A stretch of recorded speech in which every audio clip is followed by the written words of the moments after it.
এবার কে ছিল আমরা জানলাম তো, মির্জাফরের ব্যাপারটা জানলাম তো, যে মির্জাফর জওহর সেনের মানে পছন্দের ব্যক্তি ছিলেন। আমি একটা কথা বলি, সবাই লজ্জা পেও, তোমার ধরো তোমার মায়ের সাথে ভালো বন্ডিং আছে, আর তোমার বোন তোমার বাবার সাথে ভালো বন্ডিং আছে। কথার কথা ভালো করে বুঝবে, এইটা একটা রকমের বন্ডিং। আরেকটা বন্ডিং কিরকম হয়, ধরো তোমার বাবারা 5 ভাই, তোমার বাবারা 5 ভাই, এই 5 ভাইয়ের মধ্যে তোমার দাদু সবচেয়ে বেশি ভালোবাসতেন ছোট ছেলেকে। কাকে বেশি ভালোবাসতেন? সবচেয়ে ছোট ছেলেকে। ভাবো তোমার দাদু হচ্ছে জগৎ শেঠ, আর যাকে ভালোবাসতেন তিনি ছিলেন মির্জাফর।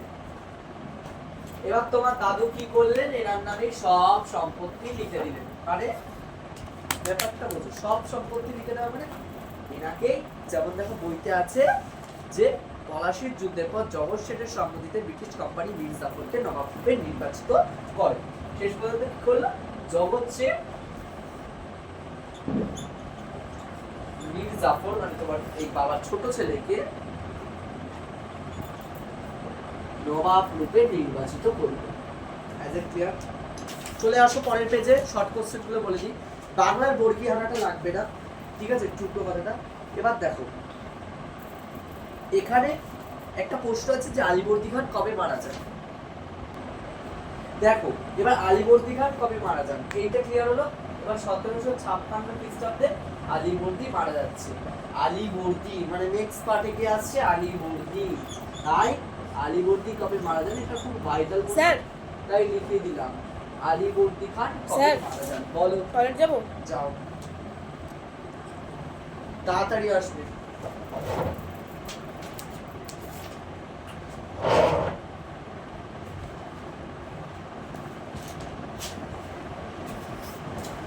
তোমাদের কোশ্চেন আমি তৈরি করে দিচ্ছি, যারা অনলাইনে আমার কাছে ক্লাস করছো তো তাড়াতাড়ি আসবে।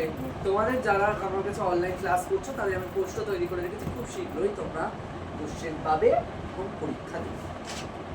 যারা যারা আমাদের এখানে এসে পড়তে চাও তারা প্লিজ আমাদের নাম্বারটা বলে দিচ্ছি, ওই নাম্বারে ফোন করে আমাদের সাথে যোগাযোগ করতে পারো। 6289133194। আবার বলছি 6289133194। তো যোগাযোগ করতে হলে এই নাম্বারটিতে কল করুন। এবার দেখো হায়দ্রাবাদ, বাংলা গেল, আমি বলে দিচ্ছি বাংলা গেল, ঠিক আছে, বাংলা গেল, বাংলার সব ব্যাপার গেল। এবার আসছে কি হায়দ্রাবাদ। চলো আমরা একটু হায়দ্রাবাদ ঘুরে আসি। কেউ গেছো হায়দ্রাবাদ কোনোদিন? আমিও যাইনি, তোমাদের বলবো। হায়দ্রাবাদ বিষয়টা একটু আলোচনা করি। হায়দ্রাবাদ না গেলে আমি বলছি, হায়দ্রাবাদে একটা ঘটনা ঘটেছে। আমরা যত জানো ইতিহাস পড়বো সব কি থাকবে বিদেশে। দেখো কি হচ্ছে, তোমাদের পরীক্ষায় হায়দ্রাবাদের ওখান থেকে একটা প্রশ্ন আসে যে মোহাম্মদ শাহ কাদের কাদের কাছ থেকে কি কি উপাধি পেয়েছিল, বুঝিয়ে দিবে। আলীবর্দী খান মারা গেল, আলীবর্দী খানের জায়গায় কিন্তু কাউকে বসতে হবে হায়দ্রাবাদে। এবার হায়দ্রাবাদের ব্যাপার হচ্ছে আলীবর্দী হায়দ্রাবাদের ছিল। এবার যখন আমি একটা কথা বলি, যখন মোহাম্মদ শাহ আসলো তখন কি করলো, উনি একটা কাজই করলো যে উনি ওই জায়গা বসে ওখানে কি কি উপাধি পেয়েছিল, মেন দাগি রাখো চীন পুলিশ খান। খুব ভাইটাল, এটা আসবে, যাও লিখে দিচ্ছি। চীন পুলিশ খান উপাধি পান গেল। পরে তিনি এবার কি বলছে পরের লাইনটা পড়ো, পরে তিনি সম্রাট ফারুকশিয়ারের কাছ থেকে নিজামুল, এই দেখো পুরো ব্যাখ্যা আছে যে তিনি ফারুকশিয়ারের কাছ থেকে নিজামুল গোলাপ উপাধি পান, মোহাম্মদ শাহের থেকে আসাম ঝা উপাধি পান। সব কি হচ্ছে এইগুলো নিয়ে হায়দ্রাবাদ রাজ্য প্রতিষ্ঠা হচ্ছে। একটা সম্বোধন, তুমি একটা ভালো কাজ করতে যাচ্ছ, তোমাকে কেউ তো কিছু দিয়ে সম্বোধন করবে, তেমনই একটা ব্যাপার এখানে বলছে যে তিনি মীর কামারউদ্দিন খান সিদ্দিকীর কাছ থেকে কি পেয়েছিলেন না, মীর কামারউদ্দিন খান সিদ্দিকী কি পেয়েছিল, ঔরঙ্গজেবের কাছ থেকে চীন পুলিশ খান উপাধি পেয়েছিল। এবার তোমরা তো বলবে দাদা ঔরঙ্গজেব তো মরে গেছিল, এখানে কি করে দিন? তো এখানে একটাই কথা বলার যে ঔরঙ্গজেব এখানে তখন কিন্তু মৃত্যুর আগের কথা বলছে। তো ঔরঙ্গজেব তখন হায়দ্রাবাদের চিফ পুলিশ খান তাকে উপাধি দিচ্ছে। আর আসাফ জাহ উপাধি কে দিয়েছেন? ফারুক মোহাম্মদ শাহ। আর ফারুক শিয়ার কি করেছে? নিজাম উল মুলক উপাধি দিয়েছে। তো এবার অযোধ্যায় চলে আসো, ওই জায়গাটা আর কিছু নেই পড়ার মতো। অযোধ্যায় চলে আসো। অযোধ্যার একটা প্রশ্ন খুব আসে। অযোধ্যা আমি একটু বুঝি, অযোধ্যা দেখেছো তো রাম মন্দির, তো অযোধ্যায় কে নেতৃত্ব চালাতেন? সাদাত খান। বুঝলি? অযোধ্যায় কে চালাতেন? অযোধ্যায় কে চালাতেন? সাদাত খান। অযোধ্যায় কে চালাতেন? তোমার টয়লেট হয়নি, তাড়াতাড়ি। অযোধ্যায় শাসনভার কে চালাতেন? সাদাত খান। কে? সাদাত খান। হলো তো সাদাত খান চালাতেন। এবার দেখো কি বলেছে, এবার সাদাত খান কি করছে? মোহাম্মদ শাহের কাছ থেকে কি পেয়েছিলেন? বোরহান উল মুলক খান। এখানে দুটো কোশ্চেন অনেকের গুলিয়ে যায় যে মীর কামারউদ্দিন খান সিদ্দিকী মোহাম্মদ শাহের কাছ থেকে কি পেয়েছিল এবং সাদাত খান কি উপাধি পেয়েছিল। As it ready? বুঝতে পেরে গেছো? আরো কোনো ডাউট আছে? ডাউট থাকলে আমাকে আবার। নেক্সট আমি পরের পেজে চলে যাচ্ছি। ফারুক শিয়ারের ফরম্যাট, এটা একটু আমি টাইম দিয়ে বোঝাচ্ছি। তো এটা যারা বুঝতে পারবে না তারা আমাকে একটু ভালো করে বলবেন, বুঝিয়ে।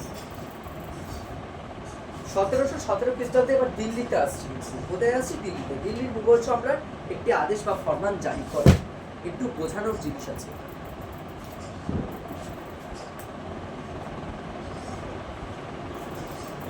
1717 খ্রিস্টাব্দে দিল্লির মুঘল সম্রাট, কোশ্চেন আছে কোনখানকার মুঘল সম্রাট? দিল্লির মুঘল সম্রাট কি করে?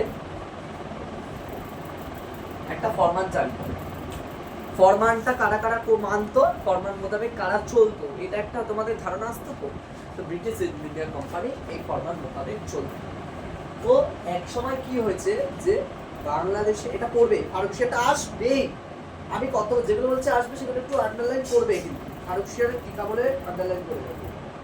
এবার দেখো এবার কি হচ্ছে, বাণিজ্যিক অধিকার ফরমান মধ্যে ব্রিটিশ ইন্ডিয়া কোম্পানি বাংলাদেশে কতগুলি বিশেষ বাণিজ্যিক অধিকার দিল। দেওয়ার ফলে কি হলো, একটু আসো, ব্রিটিশ কোম্পানি বছরে 3000 টাকার বিনিময়ে বাণিজ্য করতে পারবে। তোমার বাবা বলছে তুমি 3000 টাকা দিবি তাহলেই খেতে পারবি বলে, কোনো ম্যাটার ব্যাপার। তাহলে কি বলছে, তোমার বাবা তোমাকে বলছে যে তুই 3000 টাকা দিস, তারপরে এখানে তুমি থাকতে দেবো, খেতে দেবো, কারণ তোমরা বড় হলে ছেলেরা এই ফেস করবে, ঠিক আছে। তারপরে বলছে কিন্তু এটা 1 নম্বর পয়েন্ট। সেকেন্ড পয়েন্ট, কোম্পানিকে এটার সাথে চলছে, কোম্পানিকে এর জন্য কোনো শুল্ক দিতে হবে না, মানে কোম্পানিকে এর জন্য মানে কোম্পানি কিছু দেবে না, মানে বাবা তাকে কিছু দেবে না। ব্রিটিশ কোম্পানি কাছাকাছি অঞ্চলে ব্রিটিশ কোম্পানি কলকাতার কাছাকাছি অঞ্চলে 38টি গ্রামের জমিদারিকে কিনতে পারবে। তো 38টি গ্রাম মানে কি, ধরো এটা একটা আমাদের ভারত বা পশ্চিমবঙ্গ, টোটাল যে যেখানে থাকো সেখানেই কথাই বলছে, এটা ধরো পশ্চিমবঙ্গ। পশ্চিমবঙ্গে থাকি তো পশ্চিমবঙ্গে একটা তুমি 38টি গ্রামের জমিদারিকে কিনতে পারবে। কোম্পানির পর্ব, এবার তুমি এইখানে যে আসো একটা, তুমি ধরো তুমি একটা, আমি একটা কথা বলে দিই খুব ইন্টারেস্টিং জায়গা, এই জায়গাটা ধরো তুমি তোমার বাবার খাচ্ছ কিন্তু তুমি তোমার বাবারই খাচ্ছ কিন্তু তুমি বাবাকেই বাস দিচ্ছ, যা কথা একটাই কথা দাঁড়া, ঠিক আছে। তো কি হচ্ছে বুঝতে পেরেছো তোমরা? তোমাদের তো ইউজুয়াল ব্যাপার, তোমরা বাবার মানি ব্যাগ থেকে টাকা নাও।